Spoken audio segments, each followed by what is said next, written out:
ट्रायप्लायच्या भांड्यामध्ये पदार्थ चिकटू नये म्हणून आपण एक हॅक बघायचा आहे। तर साधं जे आपलं स्टीलचं भांडं असतं त्याच्यात 100% चिकटतं। तर ट्रायप्लाय गरम करायचं पॅन, त्याच्यानंतर त्याच्यावर पाणी टाकायचं, अळवासारखं पाणी जसं तरंगतं तसं तरंगल्यानंतर तेल टाकून मग आपण पदार्थ करायला घ्यायचा आहे। अगदी तुमचा कुठलाच पदार्थ चिकटणार नाही, अगदी तुम्ही कमी तेलात केलात तरीही। ट्रायप्लाय यूज करताना गॅसची फ्लेम मीडियम किंवा स्लो ठेवायची, त्याच्यावरच पदार्थ शिजतो किंवा तळून निघतो छान।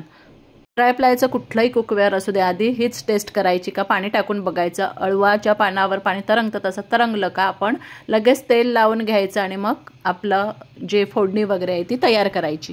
दुसरं म्हणजे याच्यावर कुठल्याही प्रकारचा चमचा चालतो, म्हणजे अगदी लाकडीच घ्यायला पाहिजे असं काही नाही, स्टीलचे चमचे वगैरे चालू शकतात। पहा किती सुंदर स्वयंपाक झालेला आहे। महत्त्वाची टिप द्यायची आहे, तुमच्याकडे जर अशी स्टीलची घासणी असेल ना तर ती अजिबात या कुकवेअरसाठी वापरू नका। भांड्यातील पदार्थ काढल्यानंतर पूर्ण नॉर्मल टेम्परेचरला भांडे येऊ द्यायचे, त्याच्यानंतर पाणी टाकून ठेवा आणि साध्या अगदी स्क्रबरने आपण त्याला स्वच्छ करू शकतो। पहा किती छान चकाकतं आहे। स्वच्छ झालं का निथळत ठेवा किंवा पुसून ठेवा योग्य जागी, का तुमची वर्षानुवर्षे भांडी टिकणारच।